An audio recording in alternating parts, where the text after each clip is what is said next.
في القلب مشاعر أخفيها قد أشرقت الشمس عليها عن خطط لم أعبأ فيها ستكون بأيامي فرقا فحياتي قبل الحلقات بضياع بتكاتي من دون.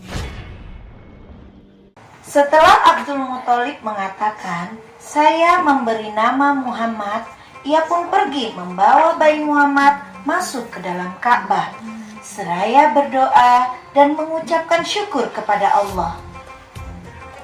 Alhamdulillah, Engkau memberiku cucu laki-laki dan mengistimewakannya dari anak-anak sebayanya yang masih dalam ayunan.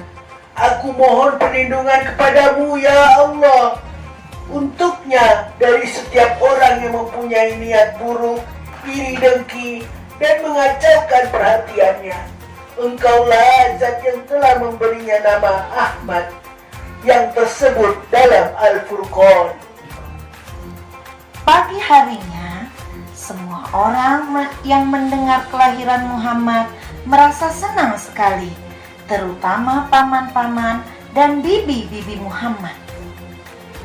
Masya Allah, sungguh rupawan bayi Muhammad ini. Memandangnya mengingatkanku pada saudaraku Abdullah yang telah meninggal. Aku berjanji akan menyayanginya. 7 hari setelah Muhammad dilahirkan, Abdul Muthalib dan Ibunda Aminah mengadakan akikah dan mengundang keluarga besar serta para pembesar Quraisy. Wahai kaum Quraisy, keluarga besar Abdul Muthalib mengundang kalian menghadiri acara akikah cucu Abdul Muthalib. Beberapa saat kemudian, kaum Quraisy berkumpul di sekitar Ka'bah. Aku memberi nama cucuku ini dengan nama Muhammad. Mengapa engkau memberinya nama Muhammad? Mengapa kamu tidak menamainya dengan nama nenek moyangmu? Ya, karena aku ingin cucuku ini terpuji di langit dan di bumi. Barakallah. Selang beberapa hari kemudian, kabilah dari Bani Sa'ad datang menuju kota Mekah. Di antara mereka ada yang tertinggal jauh. Dia adalah Al-Haris bin Abdul Uzza dan istrinya Halimatus Sa'diyah binti Abi Su'aib. Wahai suamiku, anak kita sudah lapar dan haus. Persediaan kita pun sudah habis. Iya istriku, bersabarlah. Bekal kita sangat menipis. Unta kita yang kurus ini juga tidak lagi mengeluarkan air susu. Dan keledai kita sudah tidak lagi bisa berjalan cepat. Sehingga kita sudah tertinggal jauh dari rombongan. Semoga kita tetap mendapat anak yang bisa kita bawa pulang sebagai anak susuan. Iya istriku, baiklah, istirahatlah sejenak. Nanti kita lanjutkan perjalanan agar tidak kemalaman di jalan. Apakah kalian orang terakhir yang datang dari kampung Bani Sa'ad? Benar Tuan, kami terlambat sampai kemari karena unta kami berjalan sangat lambat. Kami mencari bayi yang akan menjadi anak susuan kami. Apakah Tuan tahu masih ada anak yang tersisa, Tuan? Ya, aku memiliki cucu yang baru beberapa hari dilahirkan. Seorang bayi laki-laki yang sangat menarik hati. Apakah belum ada keluarga yang mengambilnya?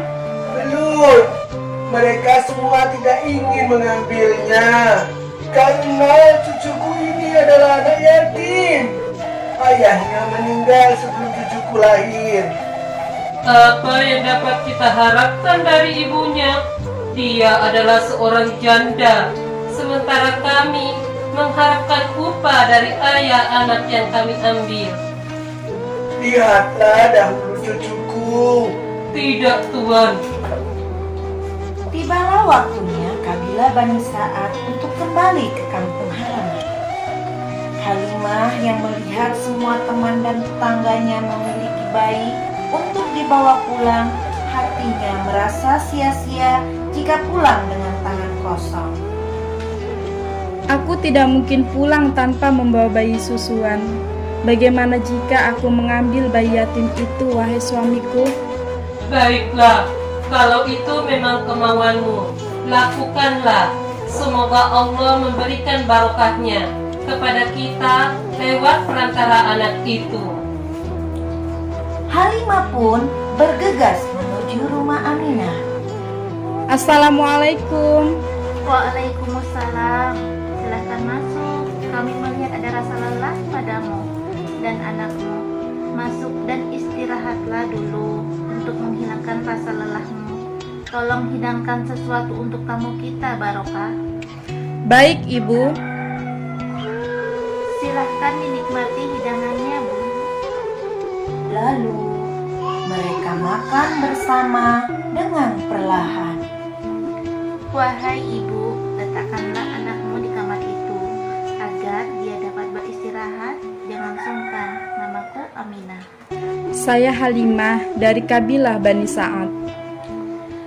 Dengan ragu-ragu, Halimah menuruti perkataan Ibunda Aminah. Ia melangkah menuju kamar yang ditunjukkan untuknya dan meletakkan Abdullah bin Haris di atas tempat tidur. Tidak sengaja, Halimah melihat ada tangan mungil dari ayunan yang melangkah mendekati ayunan itu. Hatinya terpana melihat sang bayi. Rasa cinta pada dirinya membuncah sehingga tidak sengaja naluri keibuannya tergerak menyusui bayi tersebut. Ibu Aminah mendekati Halimah. Dia sangat lapar. Iya, beberapa hari ini asiku tidak lancar. Halimah pun menceritakan perihal kedatangannya ke kota Mekah dan meminta Muhammad menjadi anak susuannya. Ibu Aminah merasa sedih sekaligus bersyukur mendapatkan ibu susuan yang baik untuk anaknya. Ia pun memanggil Barokah. Barokah, Abdullah memanggil ayahanda Abdul Muthalib kemari. Baik, Ibu.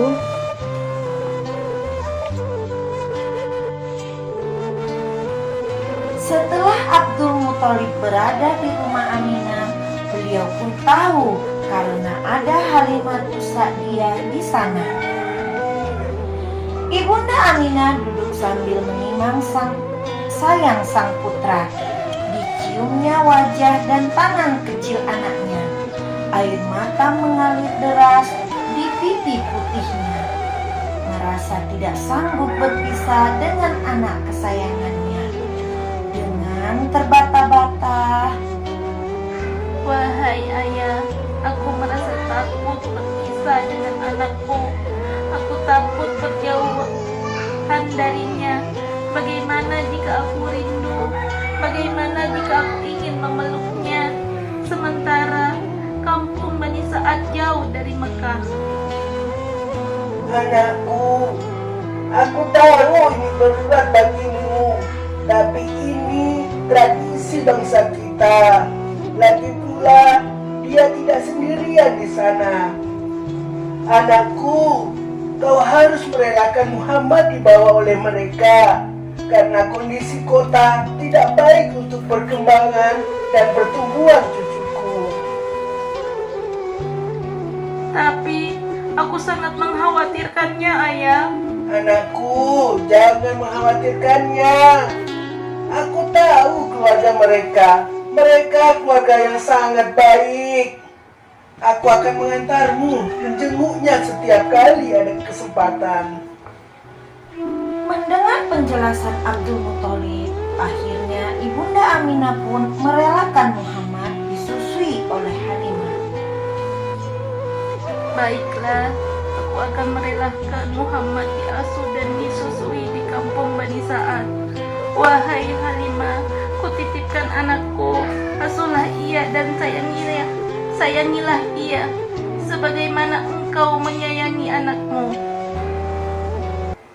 Keberkahan Muhammad telah mereka rasakan sejak awal pertemuannya. Dalam perjalanan sampai menjalani kehidupan mereka di kampung Bani Sa'ad, ASI Halimah melimpah memenuhi kebutuhan Muhammad dan Abdullah bin Haris. Unta tua dan keledai sehat dan kuat. Mereka kembali menempuh perjalanan pulang sampai melampaui rombongan yang telah meninggalkan mereka, sehingga membuat orang-orang yang melihatnya berdecak kagum. Wahai putri Abu Suhaib, berjalanlah perlahan bersama kami. Bukankah itu keledai yang kau naiki kemarin? Demi Allah benar, ini adalah keledai yang aku tunggangi kemarin. Demi Allah, kini keledaimu berubah menjadi sangat kuat. Melihat keberkahan itu, Haris pun berkata kepada istrinya, Wahai istriku, demi Allah, kau telah mengambil satu jiwa yang penuh berkah. Demi Allah, aku juga berharap demikian. Sesampainya mereka di kampung halaman Bani Sa'ad, mereka mendapati tanah yang tadinya sangat gersang menjadi subur. Dan yang membuat mereka kagum ketika melihat kambing-kambing kembali ke kandangnya dalam kondisi kenyang dan kantung susunya penuh. Anak-anak solih-solihah, tradisi bangsa Arab Saudi, jika ada seorang bayi lahir dari keluarga mereka, harus disusui oleh kaum wanita lain. Karena tujuannya untuk meningkatkan daya tahan tubuh sang bayi, menguatkan otot dan memelihara kefasihan berbicara. Keluarga ibu susu juga memiliki tugas untuk melatih bahasa anak yang disusuinya. Muhammad pun tinggal dengan Halimah Sa'diyah, dan Halimah Sa'diyah pun sangat sayang dengan Muhammad. Karena dengan mengangkat Muhammad jadi anak susuannya, banyak sekali keberkahan yang dirasakan oleh keluarga Halimah. Mereka tidak lagi hidup susah, tapi sebaliknya kehidupan mereka menjadi makmur. Sampai di sini dulu sirah hari ini. Ila liqa.